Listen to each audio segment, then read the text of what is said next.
Okay, welcome. In this video we're going to move on from AWS regions to availability zones.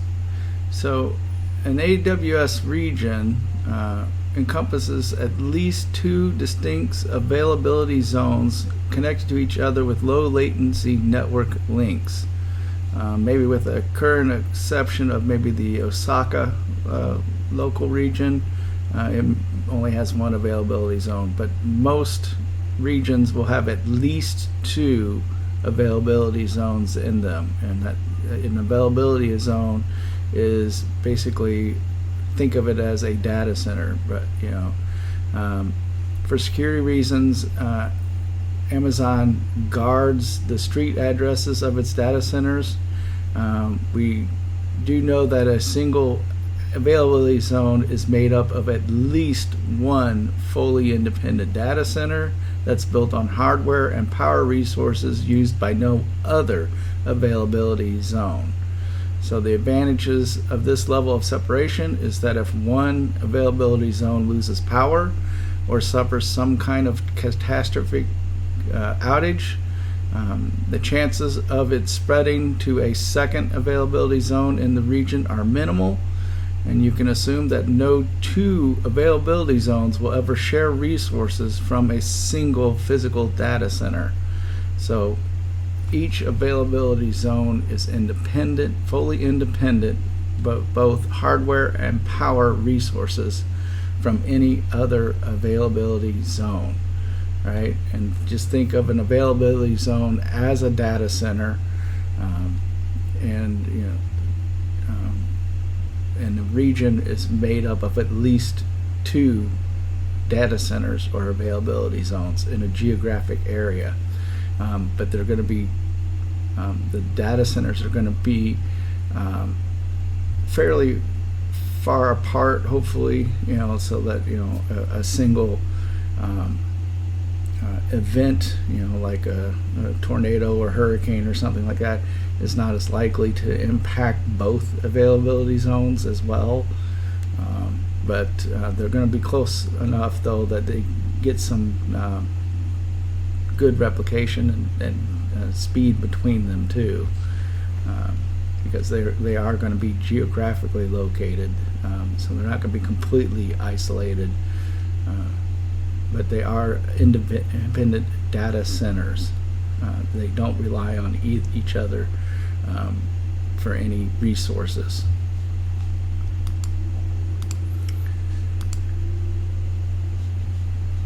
So availability zone designations.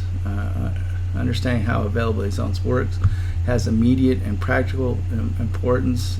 Before launching an EC2 instance, for example, you need to specify a network subnet, and that subnet will be associated with a single availability zone. It's the subnet availability zone combination that will be your instance host environment. That's where the actual physical server is going to be located, and it's going to be determined by the availability zone. So let me just bring up Amazon here, and let's go to EC2. So the EC2 service, and so you may have to go from services and then compute in EC2. So if we go here to EC2 and we want to just launch an instance, remember, I'm in the Ohio region right now. I'm just going to select the Amazon 2 AMI image. So this is going to be a standard Linux image. I'm just going to select that.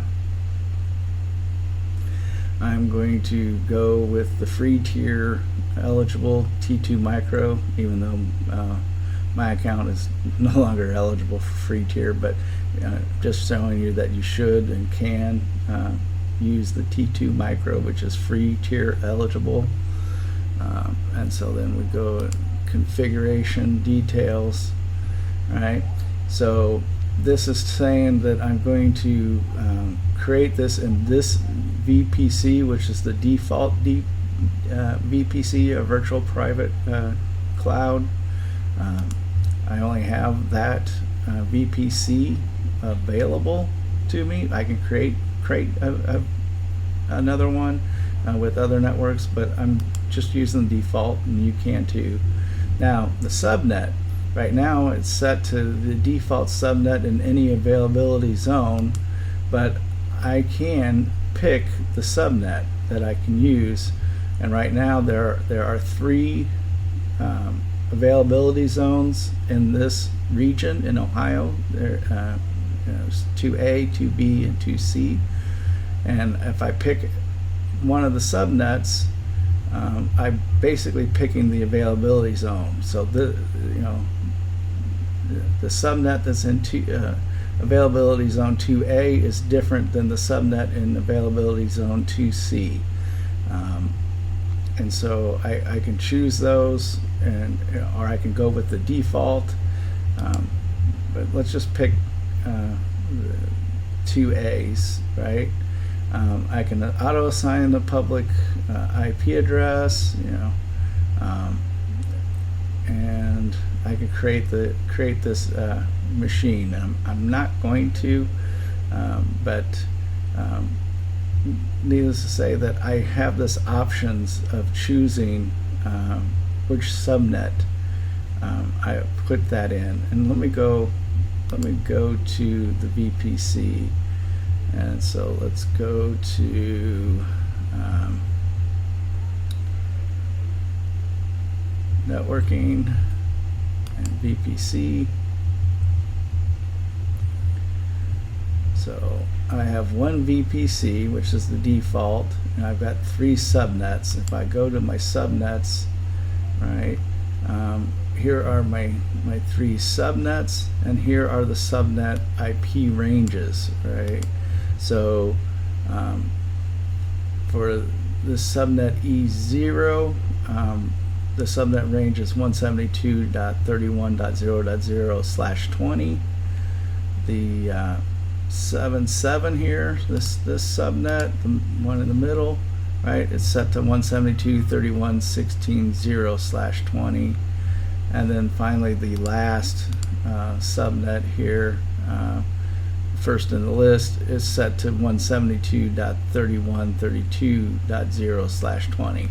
So there's 4,091 IPs available in each of the subnets. So that's quite a lot of machines that we can create within each of the subnets. So, and remember that each of these subnets is assigned and aligned with a single availability zone. So depending on which availability zone that you create the machine, depends on which of these 3 IP ranges your machine will fall into. And of course you could directly assign an IP. So if I go back to EC2 and launch an instance,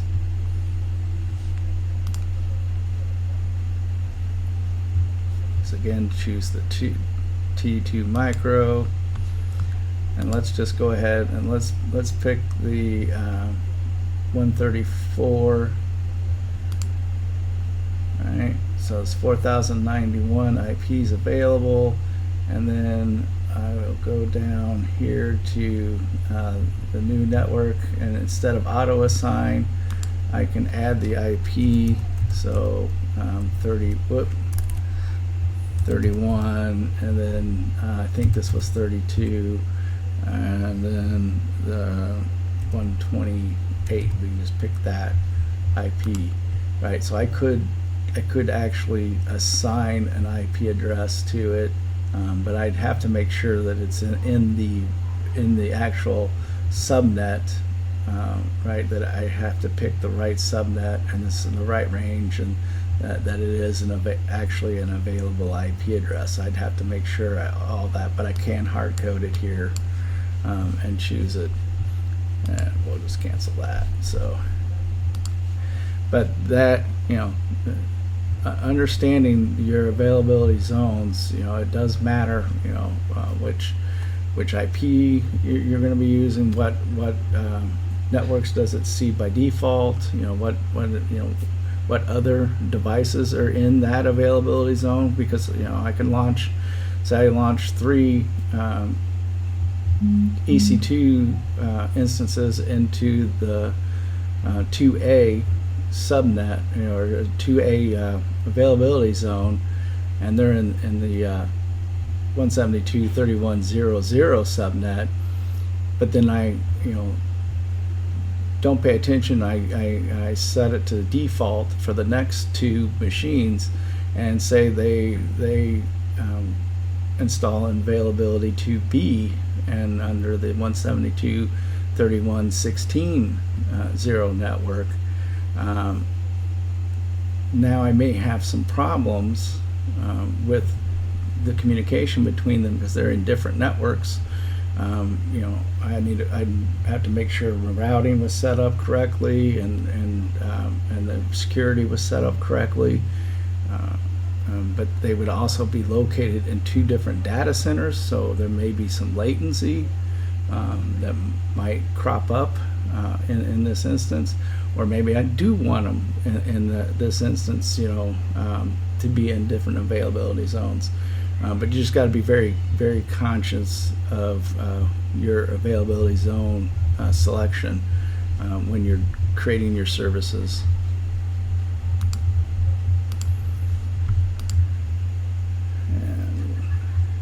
And availability networking. So we touched on this, right?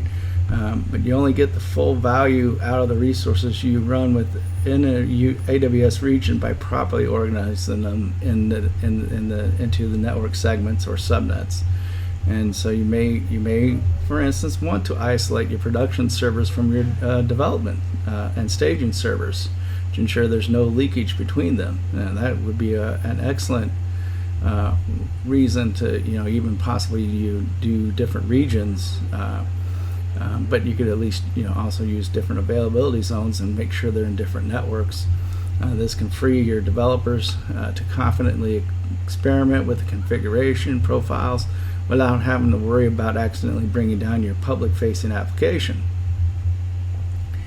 And distributing production workloads among multiple subnets can also make your application more highly available and fault tolerant. So there's another reason to separate them, right? A subnet is really nothing more than a single block of internet IP addresses. A compute device that requires network connectivity must be identified by an IP address that's unique to the network, and the servers or other network devices that are assigned an IP address within one subnet are generally able to communicate with each other by default, but might have traffic coming into and or out of the subnet restricted by firewall rules, right? So that's why I'm talking about if they're in different subnets, there's some additional configurations you have to do if you need them to talk to each other. There's nothing preventing a private network manager from subdividing those addresses into hundreds of smaller subnets. The default subnets provided by AWS are just part of its availability zones, are in fact just such subdivided networks. So AWS, as a matter of fact, permits up to 200 subnets per availability zone. So it's very easy to accommodate most scenarios using the availability zones. The default VPC and the default subnets are just starters. You don't have to use them at all. They just help some people just get started right off the bat. But you can design them in pretty much any way you need. And we'll get into the VPCs and designing the networks a lot more in detail later.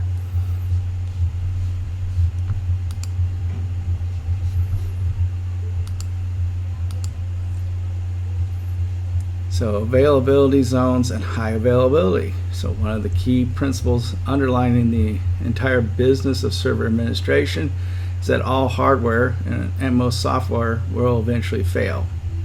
It may be an important router today or a storage volume tomorrow, but nothing can last forever. And when something does break, it usually takes your application down with it.